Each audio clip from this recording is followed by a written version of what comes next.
नमस्कार। जैसा कि आपको पता है, राजस्थान में 13 नवंबर को उपचुनाव होने हैं। इन्हीं को लेकर राजस्थान में एक बार फिर चुनावी माहौल बना हुआ है।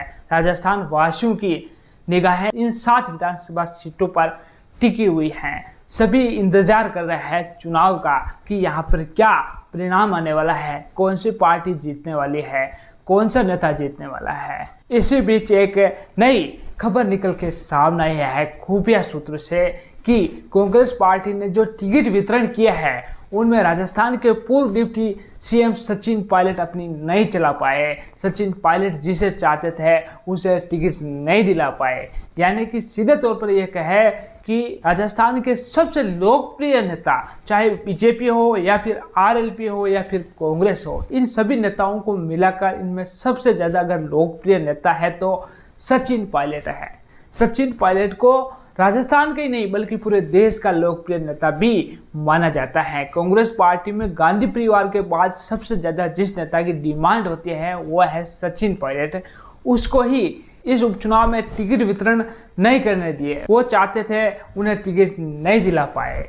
अगर सचिन पायलट राजस्थान में उपचुनाव में टिकट वितरण करते तो ये उम्मीदवार नहीं होते कांग्रेस की तरफ से, उम्मीदवार कोई और होते हैं, ऐसा खुफिया सूत्रों का कहना है। और अगर हम प्रैक्टिकल भी सोचे तो भी ऐसा ही हमें महसूस होगा, क्योंकि आपको पता है राजस्थान की देवली, उनियारा और दौसा विधानसभा सीट ऐसी है जिसे सचिन पायलट की गढ़ कही जाती है। यहाँ पर सचिन पायलट हर बार ही टिकट देते आए हैं पिछले 2 चुनावों में, लेकिन इस बार सचिन पायलट की यहाँ पर नहीं चली और सचिन पायलट यहाँ पर टिकट नहीं दे पाए और पार्टी आलाकमान ने ही यहाँ पर टिकट दिए हैं।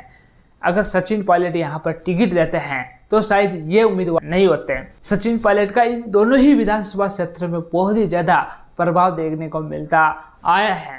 दौसा से जिसे कांग्रेस पार्टी ने अपना उम्मीदवार बनाया है वो सचिन पायलट के करीबी नेता नहीं है।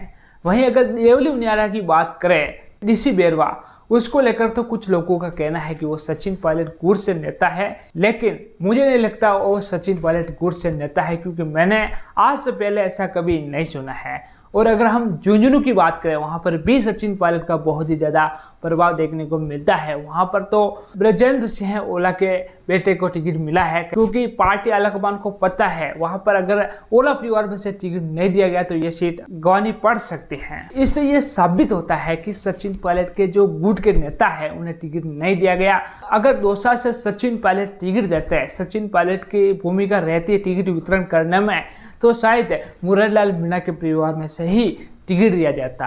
और अगर देवली उनियारा की बात करें, अगर सचिन पायलट की भूमिका रहती है तो वहाँ पर नरेश मीणा को सचिन पायलट मौका देते थे, ऐसा लग रहा है। क्योंकि जिस प्रकार आपको पता है, जब नरेश मीणा ने लोकसभा चुनाव में दौसा लोकसभा क्षेत्र से अपना नामांकन पत्र दाखिल किया था, तब उन्होंने सचिन पायलट के कहने पर अपना नामांकन पत्र वापस उठा लिया था। तब नरेश मीणा के समर्थकों द्वारा यह कहा जा रहा था कि सचिन पायलट और नरेश मीणा के बीच कुछ डील हुई है, इसीलिए नरेश मीणा ने अपना नामांकन वापस उठाया है। यह डील इस प्रकार हुई कि देवली, उनियारा और दौसा में से एक जगह तुझे टिकट दिया जाएगा अगर ये उम्मीदवार जीत जाते हैं। तो ये उम्मीदवार जीत गए और देवली, उनियारा और दौसा में नरेश मीणा को टिकट नहीं दिया गया। तो ऐसे में आप समझ सकते हैं कि अगर सचिन पायलट और नरेश मीणा के बीच कुछ डील होती तो शायद नरेश मीणा का नाम टिकट की लिस्ट में होता, लेकिन नरेश मीणा का नाम अब नहीं है। तो ऐसे में ये आप समझ सकते हैं इन सब कारणों से कि सचिन पायलट की टिकट वितरण में नहीं चल पाई। आलाकमान ने अपनी इच्छा अनुसार टिकट वितरण किया है। सचिन पायलट भले ही राजस्थान के नहीं बल्कि पूरे देश के लोकप्रिय नेता है, लेकिन सचिन पायलट की इस टिकट वितरण प्रणाली में नहीं चल पाई।